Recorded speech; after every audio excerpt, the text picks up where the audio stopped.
The ID card bounced off the marble floor with a sharp crack that echoed across the lobby of Sterling Financial Bank. Anderson Mitchell, a senior bank manager, had flung the ID of a black man in his 60s onto the ground as if it were trash. "I'm sorry, but these documents just aren't convincing," Anderson said with a sneer, as he adjusted his Italian tie, eyes fixed on the man bending down to retrieve his card. "Maybe you'd be better off finding a bank that suits your profile."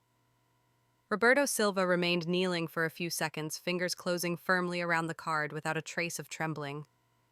At 60, he carried the look of someone who had weathered storms far harsher than the arrogance of a young bank executive. When he stood, his eyes met Anderson's with a calm so icy it froze the room. The scene caught the attention of other customers. A well-dressed lady whispered to her husband discreetly, pointing toward Roberto. Two suited employees stopped chatting, casting uneasy glances his way. The air was so still, even the sound of the AC unit seemed loud. "I understand," Roberto replied, voice steady and composed, a sharp contrast to the insult he'd just received. "I only came to make a simple transaction, but perhaps this isn't the right time." Anderson rolled his eyes and turned to Paula, his assistant, who had watched the entire scene with visible discomfort. "Same story with people like this," he said loudly enough for others to hear. "They walk in here thinking they understand how this place works." But Roberto Silva was no ordinary man, even if his modest appearance might have suggested otherwise. His gaze held the kind of stillness found only in those who carry deep secrets and know exactly when to reveal them. His silver hair was neatly combed, his calloused hands told of decades of diligent labor. His upright posture radiated unshakable dignity. And what made Roberto's response most intriguing, he wasn't surprised, as if he'd anticipated this exact situation and already had a plan for it. "May I ask what brings you here today?" Paula asked, trying to diffuse the tension. Her voice trembled slightly, as if she sensed something was off. "I'd like to open a business account," Roberto answered calmly. "My daughter said your bank offers services for large corporations." Anderson let out a dry, dismissive laugh. "Large corporations, huh? Just look at yourself." He gave Roberto a once-over. "Listen, Mr. Silva, was it? Maybe you don't realize who our clients are. We deal with multi-million-dollar contracts, global partnerships, complex investments." What Anderson didn't know was that Roberto's visit wasn't random. For the past 3 months, his daughter had been mentioning this bank at nearly every family dinner. Dad were finalizing a partnership with Sterling Financial, $5 billion. "It'll be the biggest deal in our company's history." While Anderson rambled on about client standards and qualified profiles, Roberto silently observed the bank's operations. Stylishly dressed clients were welcomed with warm smiles and premium coffee. Executives in luxury suits were escorted to private rooms. The disparity in treatment wasn't subtle, it was blatant, systemic. "I see your point," Roberto calmly interrupted Anderson.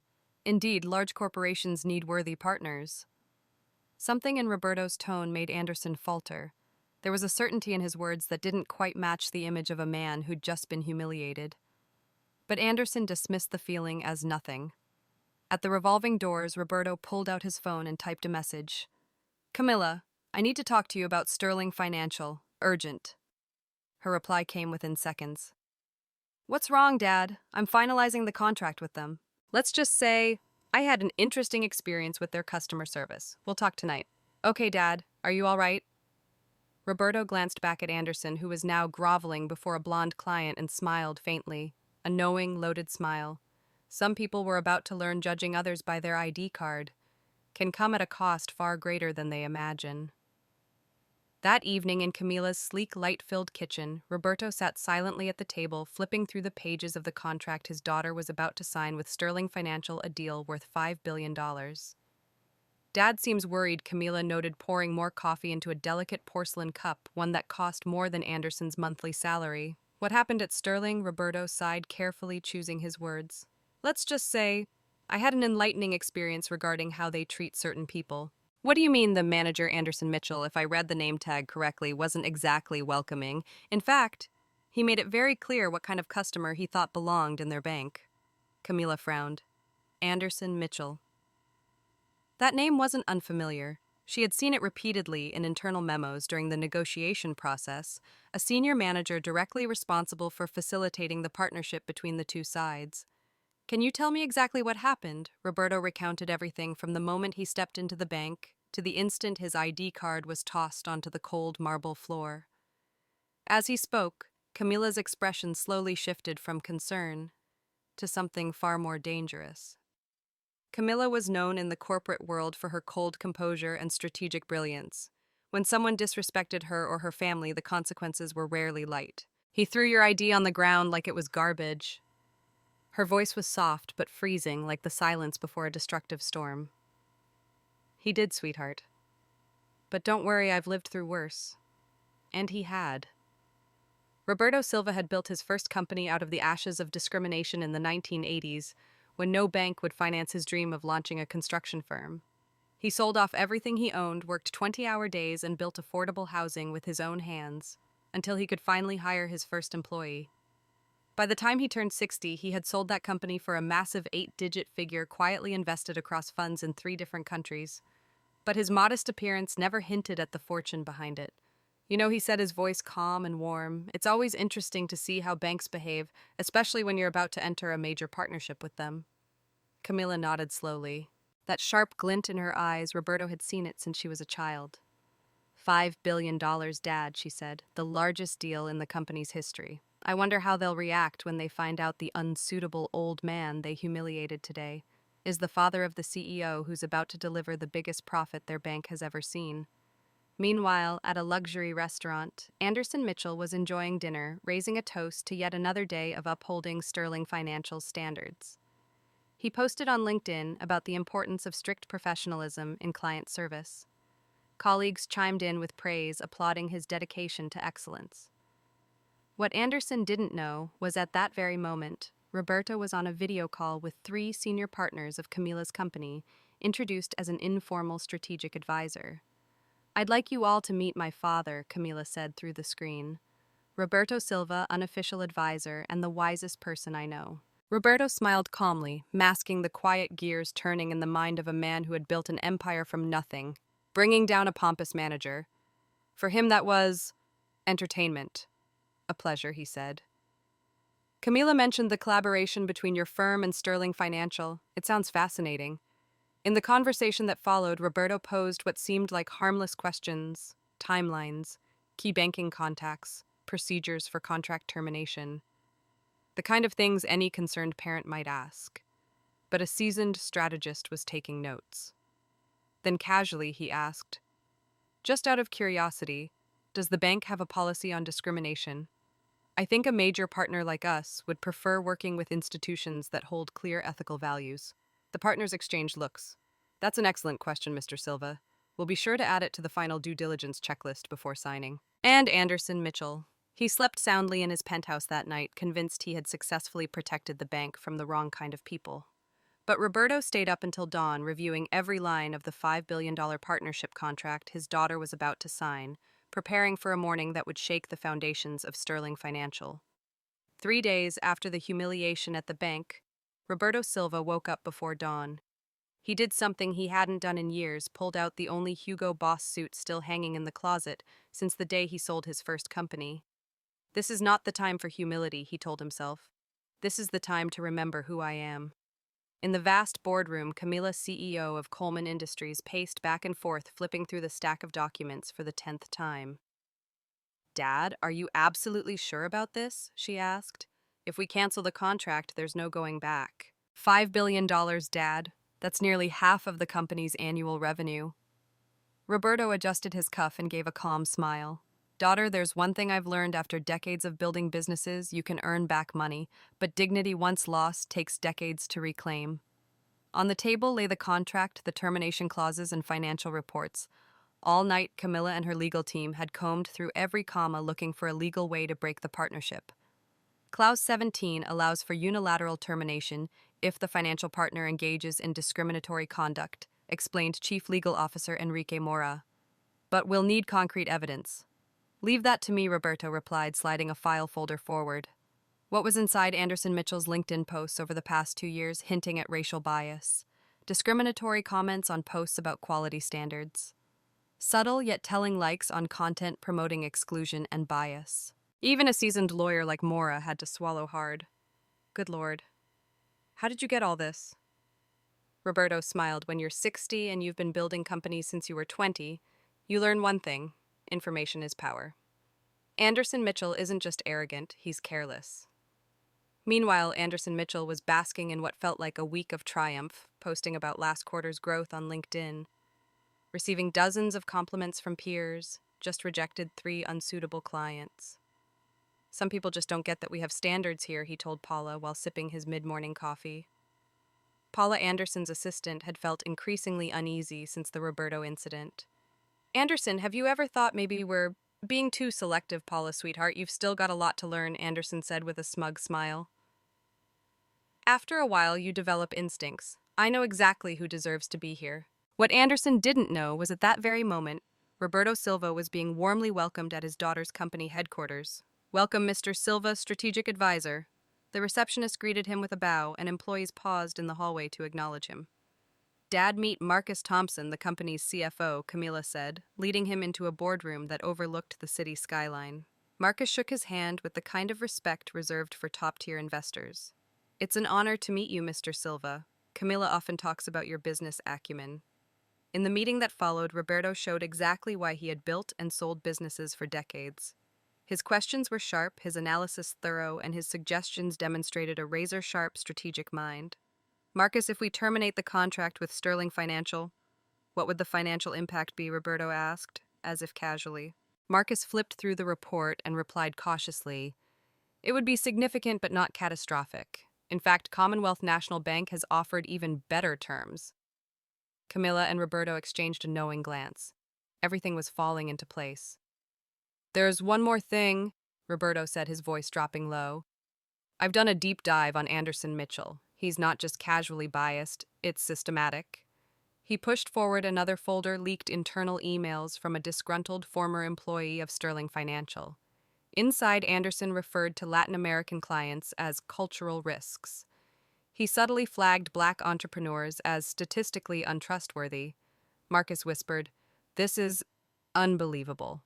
If this ever leaks, it won't, Roberto cut in, because we're going to use it in a much smarter way. Meanwhile, Anderson Mitchell was enjoying lunch at his favorite restaurant, posting a photo of grilled salmon with the hashtag #executiveLife. The comments were full of praise for his refined taste and ideal lifestyle. He had no idea that every caption, every comment, every smug public display was being quietly archived by Roberto's team. Dad, are you sure you want to do this? Camila asked, eyes fixed on the resolute man who had always told her that dignity was not for sale. Roberto nodded. He insulted me because he thought I didn't matter. Tomorrow he'll learn that some people matter more than he ever imagined. That night, while Anderson was dreaming of his next promotion, Roberto stayed up, finalizing every detail, preparing the most spectacular counterstrike the Raleigh finance world had ever seen. The bullet is in the chamber. The target is clear. And Anderson Mitchell has no idea. He picked the wrong man to underestimate. The next morning, Roberto put on the same Hugo Boss suit. But this time, the one being humiliated wouldn't be him. It would be Anderson, about to learn that judging someone by appearance could cost $5 billion. Camilla, are you absolutely certain? Lawyer Mora asked for the 10th time, eyeing the contract termination folder. Once this is signed, there's no going back. Counselor Camilla replied, eyes cold as steel. My father taught me dignity is priceless, and $5 billion can't buy the respect they denied him. At that very moment, Anderson strolled into Sterling Financial, glowing from an urgent strategy meeting invite scheduled for 10 a.m. In his mind, this was clearly the big promotion. Paula wiped down my desk, brew the special coffee. Today's the day I hit my career high, 9:45 a.m. Paula stood at his office door, visibly pale. Anderson, there's an issue. The Silva family just arrived for the meeting. Silva, who Anderson frowned. I don't know any Silva important enough to... Paula swallowed hard. It's the man from yesterday, and he's with a woman who introduced herself as the CEO of Coleman Industries. Anderson's blood turned to ice. Coleman Industries, the $5 billion contract due to be signed this week. No, this couldn't be happening. Hands trembling, he rushed to search his computer. Roberto Silva, age 60, retired businessman. Father of Camila Silva, CEO of Coleman Industries. Estimated net worth $120 million. No, this can't be. Anderson repeated like a prayer, bolting for the conference room. When the door swung open, his worst nightmare took form. Roberto sat calmly at the head of the table, wearing the same suit as the day before. Beside him was Camila Silva, poised, sharp, and unmistakably powerful. "Mr. Mitchell," Camila said coldly, "I believe you met my father yesterday." Anderson forced a smile, but his legs were visibly trembling. "Mr. Silva, what happened yesterday was a misunderstanding. I didn't realize you were that important." Roberto cut in. "How interesting. I thought Sterling Financial treated all customers with respect, regardless of appearance." At that moment, Regional Director Michael Thompson rushed in, face pale. "Ms. Silva." "Mr. Silva, I apologize if there's been any inconvenience. Anderson, step outside for me." Camila calmly placed a luxury briefcase on the table and opened it. "That won't be necessary. We want Mr. Mitchell to stay. Because it was thanks to him that we made an important decision." "What decision?" Anderson stammered. Roberto smiled. "To cancel the $5 billion contract with Sterling Financial." The room fell completely silent. Michael Thompson looked as though he'd just been punched in the gut. "Ms. Camila, we can fix this. Anderson will be disciplined. I promise." Roberto stood up, his voice calm yet commanding. "When your company throws a customer's ID card to the ground like trash, you're not just insulting a person, you're revealing your corporate culture." "Anderson, now desperate," stammered Mr. Silva. "I was just trying to protect the bank from fraud." Camila slid a folder across the table. "These are screenshots from your LinkedIn over the past 2 years, full of biased statements, subtly racist comments, likes on toxic posts. This wasn't a one-time accident. I was misunderstood," Anderson mumbled. Camila stared directly at him. "Just like yesterday when you misunderstood and threw my father's ID on the floor." Michael tried to salvage the situation. "We'll terminate Anderson immediately." Roberto shook his head. "Too late, Michael. Yesterday I was just a customer. Today I'm the father of the CEO you just lost." Anderson collapsed into his chair, face drained of all color. $5 billion, his career, his reputation, all gone over a few seconds of arrogance. "I'm sorry. I can change," he pleaded. Roberto remained composed. "You already found out who I am yesterday, Anderson. I'm a human being deserving of basic respect. That alone should have been enough." As Camila and her father exited the boardroom, Roberto turned back to Anderson one final time. "Do you know the difference between you and me, Anderson? You judged me by my appearance. I judged you by your character. And from what I've seen, only one of us has any real worth." The door closed, leaving Anderson alone amidst the wreckage of his career. Outside bank employees whispered in the hallway. They just canceled the biggest deal in the bank's history. I heard it was because Mr. Mitchell humiliated the CEO's father. God, never judge someone by how they look. At that very moment, Anderson understood. Some people carry a quiet power. They only reveal themselves when underestimated by those who confuse arrogance with intelligence. And that true strength doesn't boast. It acts at the right time, ruthless, irreversible. 2 weeks later, Anderson Mitchell packed up his desk for the final time. The termination was swift, non-negotiable. 8 years at Sterling Financial reduced to a cardboard box and a dozen contemptuous stares from former colleagues. Paula, once Anderson's assistant now promoted, stood silently nearby. In her eyes, part pity, part poetic justice. He insulted the father of the biggest client in our firm's history and thought there'd be no consequences. Worse still, Anderson found his disgrace had spread throughout the company. Employees passed the story around in WhatsApp groups, each time ending with the same line, "Never judge a book by its cover." Meanwhile, Roberto and Camila signed with Commonwealth National Bank a $5.2 billion deal, $300 million more than Sterling's offer. Mr. Silva said, Marcus Chun, chairman of Commonwealth. "It's an honor to work with a family that values dignity over profit. That's rare in our world of finance." Roberto smiled calmly. "Marcus, I've learned one thing. A true partner is someone who respects you from the first handshake, not after they've seen your balance sheet." The story of a $5 billion contract lost overnight spread like wildfire across the financial industry. Anderson became the poster boy for everything wrong with biased client service. Paula, now a regional director, launched a diversity and inclusion program. It soon became a model for other banks. In her new office, she hung a framed quote, "Respect first, ask later." A year later, Roberto was invited to speak at the National Banking Conference. The topic, the importance of respect in customer service. As he stepped onto the stage, he spotted Anderson in the audience, now an insurance salesman, a mere shadow of his once proud self. Ladies and gentlemen, Roberto began. Today I'll tell you how 5 seconds of disrespect cost a financial institution $5 billion. Anderson lowered his head. He knew his story was being retold this time as a cautionary tale.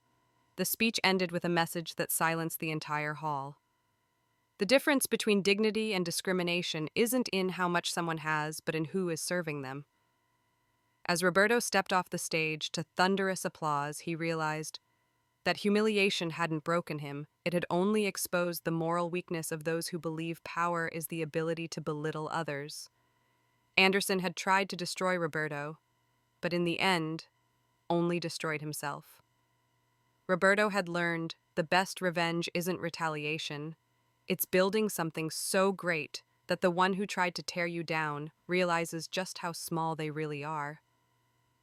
The story of Roberto Silva isn't just a tale of personal justice, it's living proof of a simple truth we often forget. Dignity has no price, but the cost of violating it can be immeasurable. Throughout his life, Roberto had been dismissed, judged by appearance, by skin color, by superficial markers that said nothing about his true worth. But he never let rage lead him. He let time, action, and kindness pave his way. When Anderson Mitchell, a textbook case of bias, threw Roberto's ID onto the cold marble floor, Roberto didn't respond with anger or insult. He simply bent down, picked it up, and stood tall, eyes calm, unwavering. And the entire bank lobby went silent.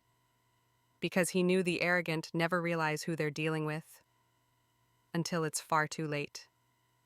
Anderson believed he was doing the right thing, that he was upholding the bank's standards, that with a glance at a suit, a credit card, a hesitant look, he could categorize people into clients worth serving and those who should be shown the door. It was that arrogance that sent him tumbling from the peak of his career to rock bottom in just a matter of days. What made this story remarkable wasn't the money, although the $5.2 billion figure was enough to shake any financial institution.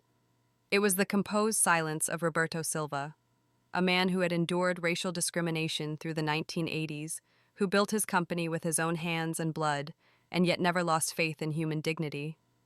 He didn't sue, didn't write any angry posts, didn't make a fuss on social media. He simply texted his daughter, and then the dominoes began to fall.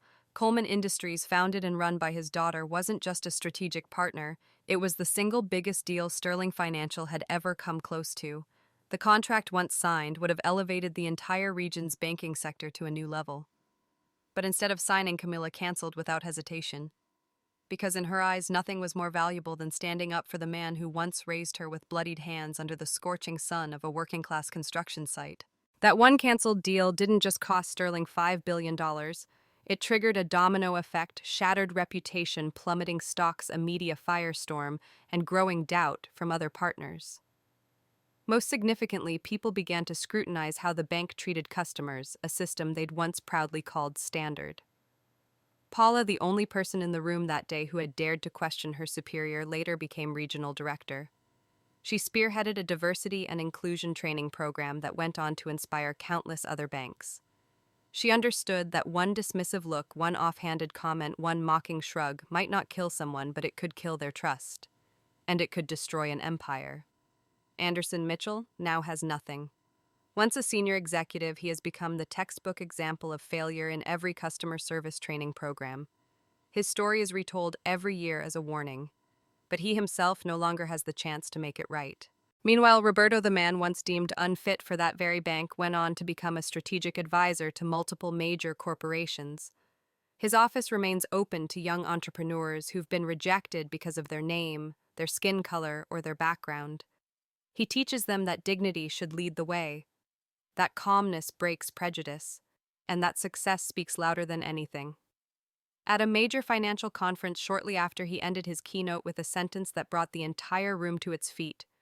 Don't train your staff to spot valuable clients by their assets. Train them to recognize human worth through how people carry themselves, especially when they're being looked down on.